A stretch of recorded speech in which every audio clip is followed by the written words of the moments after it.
You're listening to a podcast from the BBC World Service. This is Hard Talk with me, Zainab Badawi. Thanks for downloading this edition of the programme, and I hope you enjoy it. Welcome to Hard Talk on the BBC World Service with me, Zainab Badawi. Argentina is stepping up efforts to re-engage with the world, especially through its presidency of the G20.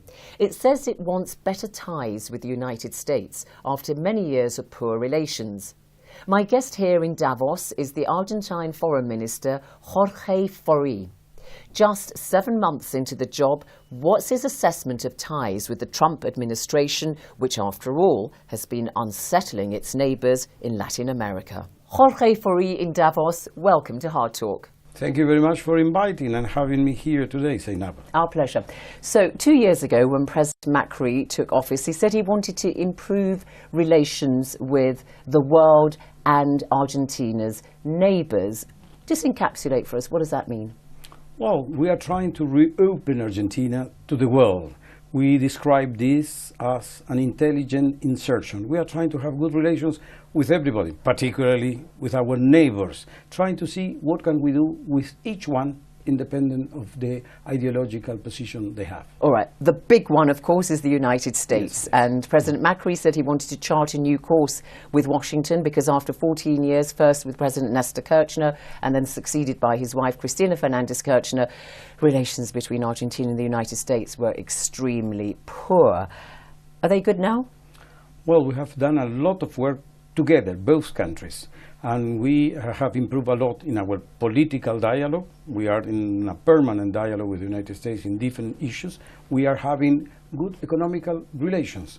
In a few days, I will be receiving in Argentina the Secretary of State, Rex Tillerson.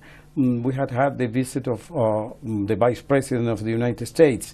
We are having a dialogue which is a constructive one, recognizing the different things we have. A constructive dialogue with the United States at a time when you have Donald Trump in the White House saying he wants to build a wall to keep the Mexicans out. I tell you what, Ernesto Samper, a former centrist Colombian president, said, this is a wall that will separate us Latin Americans from the United States because if you affect Mexico, you affect Latin America. So you, Argentina, want to hug him and he wants to keep the region at arm's length. We want to have very good relations with all the countries. The wall is not in place. So we are discussing the bilateral relations of Argentina, which are in terms dialogue in politics, but also very important for us, the dialogue or what we do in terms of business, what we can sell in the United States, what the United States want to sell to us.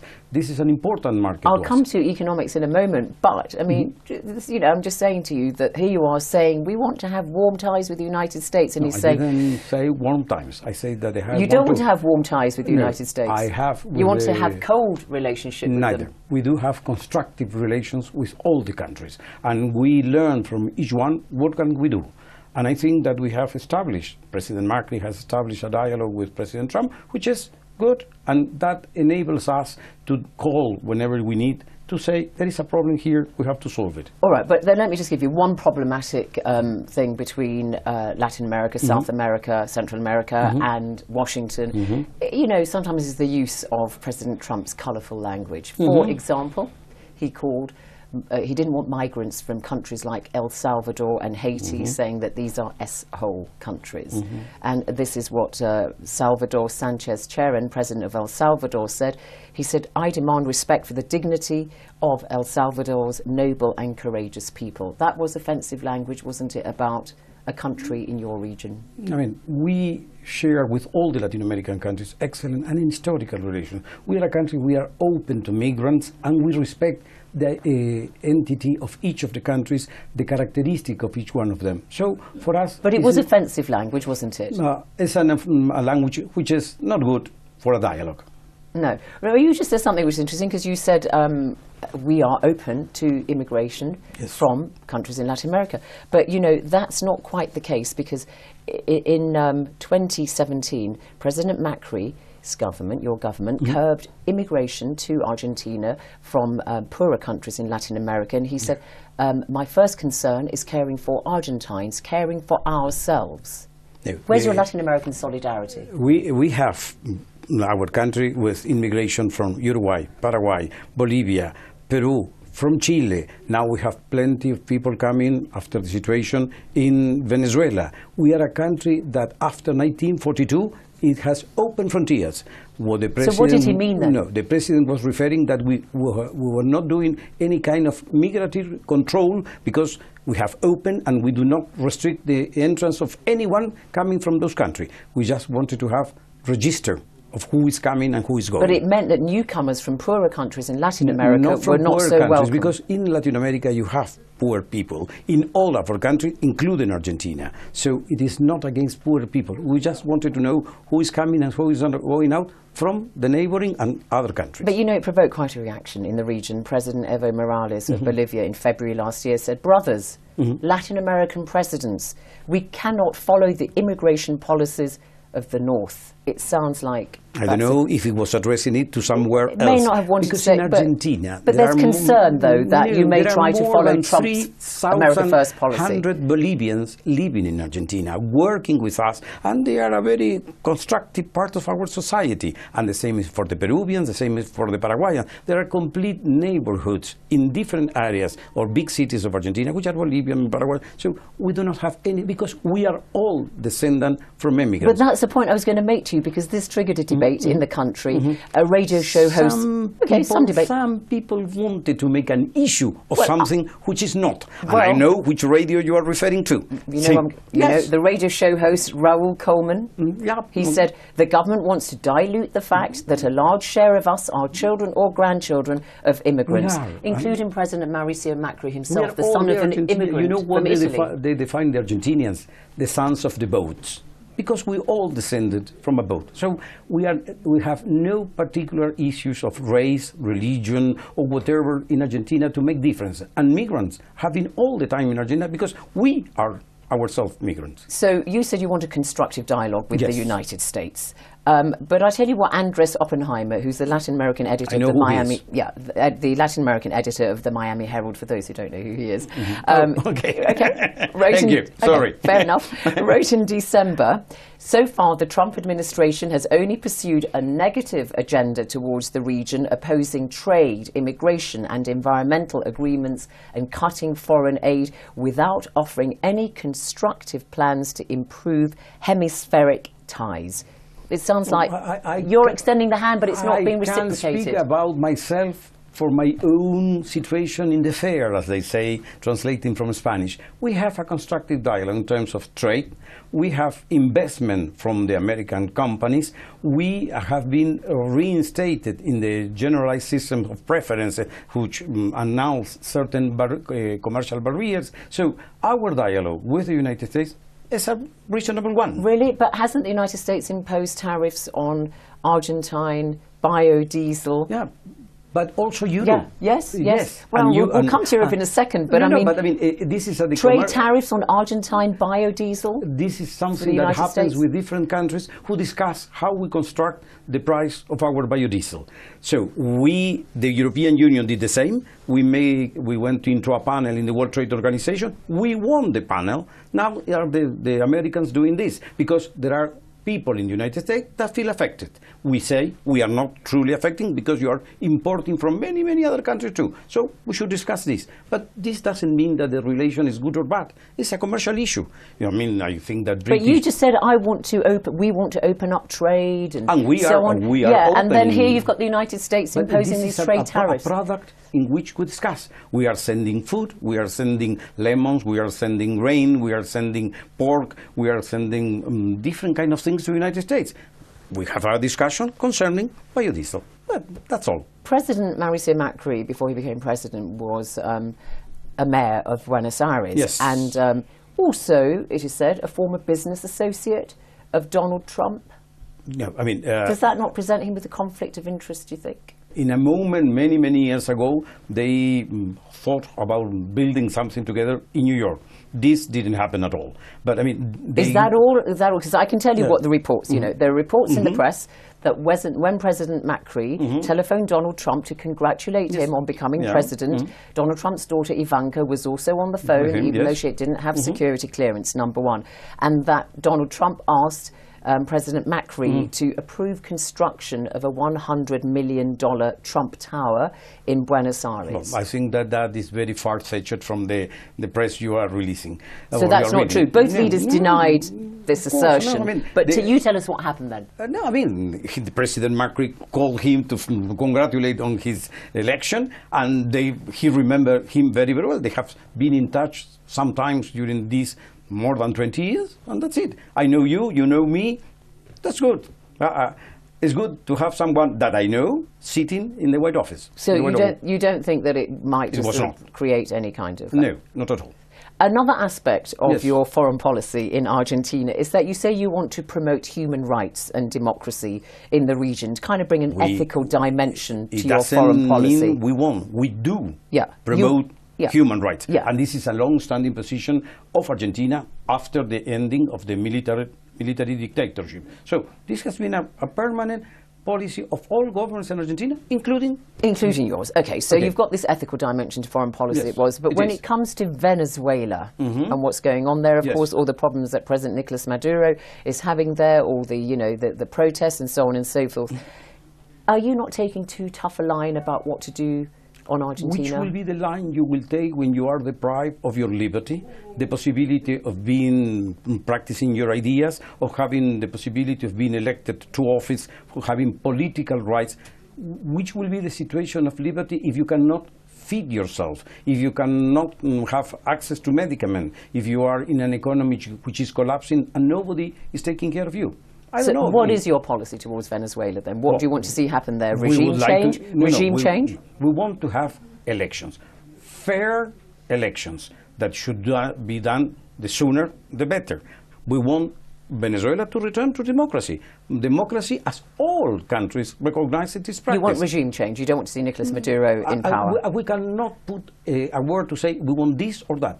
The elections have to be free. And so far, the last elections, municipal ones, the state elections, and the one now announced to become later on the presidential, are not clear elections. They are not the democratic system. In November last year, President Macri said, I think we should go to a full embargo. Your country's position is that you want a full oil embargo on Venezuela. It's very difficult to change the situation in terms of having a clear election if the government still have access of all the funds coming from oil that mostly is sold in the United States. That is the market. So if you want to see that the government pursues a more democratic line, you have to emphasize what the president say to the United States, which takes about 800,000 barrels of oil a day. Don't take any more oil from Venezuela. We have discussed different countries of the region with the United States, and then it came all the hurricanes and problems that made them need to resume the oil from Venezuela. Because the United States doesn't want to go that far, in fact, by saying... They are taking measures at their own path. They are sizing all the assets that the leaders have. You've just said there's so much hardship in Venezuela, people don't have enough to eat and so on. 95% of Venezuela's export revenue comes from the oil company, the state-owned oil company. Whenever we say... It's obvious then that what's going to happen to the country if you cut off that revenue? Are not always an effective measure. We want to call the attention to a change that has to be done for Venezuela to become more democratic. This is what would happen if there was a full embargo. Local NGOs in Venezuela are opposed to such a move. I tell you what, an economist from Torino capital called Francisco Rodriguez says, cutting off the Venezuelan government's access to dollars will leave the economy without the hard currency needed to pay for imports of food and medicine, starving the Venezuelan economy of its foreign currency earnings. It risks turning the country's current humanitarian crisis into a full-blown humanitarian catastrophe. The embargo is not going on. And no, but if it did happen, that's what would happen. The Venezuelans are already in a catastrophe. They cannot feed themselves, they do not have food, and the money is coming. But you'd make it worse. Your policy of a full US embargo on oil would make it worse. Actually, this is what people are saying. The situation today, it is the one you are describing, without having even an embargo. So what has to be redressed is the economical situation of Venezuela. But wouldn't the embargo make it even worse? We should discuss that when it comes. But you've already decided, because President Macri has said, I want a full embargo. We are discussing with the countries in the area what about to do with Venezuela in terms how to help them to come back to democracy. Well, I tell you, Cynthia Arnson, who's a Latin American expert from the Woodrow Wilson Center in Washington, says, look, there is a deep concern, she says, about the situation in Venezuela, and there is a deep dialogue, as you say, about what to do. But there is also nobody calling for that tougher line. Generally, Latin America is opposed to any U.S. unilateral action. We have been discussing with all the members of the Grupo de Lima what measures to have. And these measures always refer to the possibility of doing maybe something in the United Nations, in OES. Unfortunately, OES is paralyzed, because politically it's paralyzed. That's the Organization of American States. The American States by Venezuela. In United Nations, yet they are considering if it is a social or humanitarian crisis in Venezuela. So the countries the countries who are members of the Group of Lima, we would like to have measures and a show of goodwill from Venezuela in that term, to return to a more open society, to free all political prisoners, to respect human rights, and to give the population the chance to receive food and medicine, not related to their ideological position in the Venezuelan society. And you want to put pressure on the government in whatever way to bring this about. We find different ways to put the Venezuelans in attention about what we are doing. You don't put pressure actually to the governments, because each country it is different. But do you want sanctions? I mean, at the UN level? I mean, we did have sanctions in terms of Mercosur. We said, till that's a local regional grouping, Mercosur, the Mercosur, in which Venezuela was a part. We said, till you return to democracy, you are not anymore member of the group. You are suspended. So that is a kind of sanction. There are many other sanctions, the ones the European Union have taken the assets of all the political leaders of the government of Maduro. Different kind of sanction. So here's Argentina now. You've just taken over in the last month or so the chairmanship of the G20, and you say that you want to focus on three things in your presidency, which is infrastructure, social inclusion, and food security. So just give us an idea of how you're going to go about achieving this and setting up a dialogue amongst the G20. The G20 is a dialogue between all the country members, which decide what can we do to improve this. Infrastructure is not only coming from the decision of Argentina. The infrastructure is something we have been discussing in G20 during the German presidency too. We will highlight the possibilities of making a fund to finance the infrastructure needs in different countries which are members, not only the members, but some other regions too. In terms of social inclusion, we are very much worried about the impact of the technological revolution that is affecting the labor market, which is making some kind of works disappear. And this disappearance needs that the people is reskilled to be adapted to the new possibilities of work. And this comes into education. Within your, obviously, grouping of countries in Latin America, drugs is always a big issue. Drugs trafficking. And there's a growing regional consensus that the war on drugs has failed, but it seems again that the Macri government is adopting a very hardline approach. Which is counterproductive, some people say. No, why would it be counterproductive to fight drugs? I mean, this is affecting our youth, it's affecting our society, it's going and is mining the institutional structure of any of the countries where drug has been successful.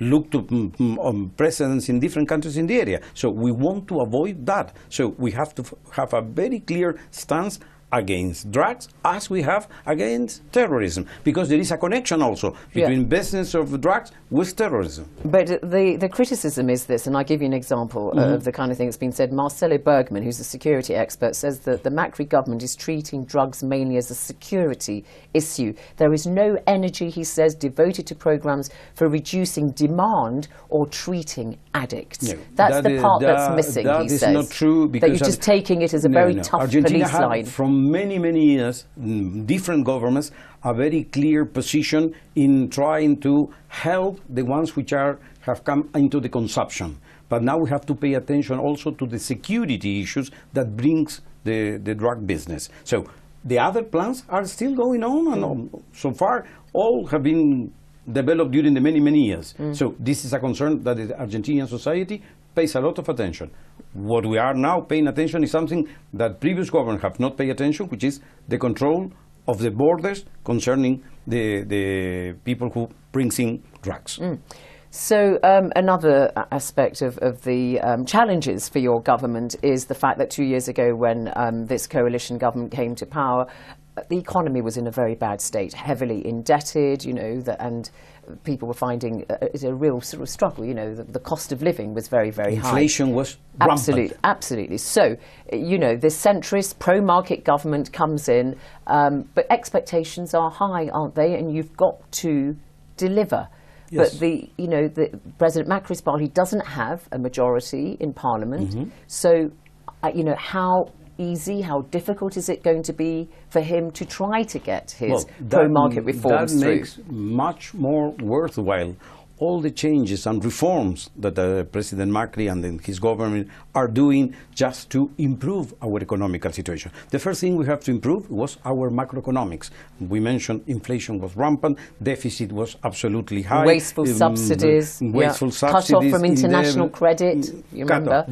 This slowly, during the first year, was slightly redone. We paid our debtors outside. We tried to put in order the deficit, and we are curtailing our deficit. We are now trying to achieve this year 3.2% of our deficit in the budget. So this will be an important measure taken, and the people is also going along with him. The elections that took place on last October, were a reaffirmation of the direction taken by the government of President Macri. So the Argentinians there were some local elections, midterm elections. So this was and the midterm elections in Argentina marks where the people want the government to go. I must just ask you this, which is a very interesting fact about Argentina, and President Macri himself has talked about it. He says he wants Argentina on the couch to deal with its hang-ups, to make it normal, he says. And he admits he's been to a psychoanalyst himself. And your country is famous for having more psychologists per capita than any other country in the world. I'm told that you share this condition with New York. With New York as a city. But you have the accolade as a country. So what is it about the Argentine psyche? We discuss everything about psychology. But we have to be normal in the sense of do whatever the other countries are doing. That's the reason we apply to become members of OECD, because there are certain solutions, certain proposals, how to do labor, how to control inflation, how to move capital, that are already proved by the world. So which is the point of going and trying to invent something if we can go as the normal people go?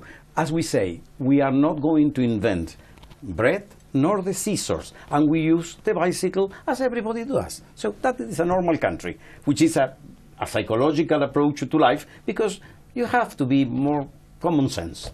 Foreign Minister Jorge Faurie, thank you very much. Thank you for having me here. Thank you. This edition of Hard Talk was presented by me, Zainab Badawi. For details of our complete range of podcasts and our terms of use, go to bbcworldservice.com/podcasts.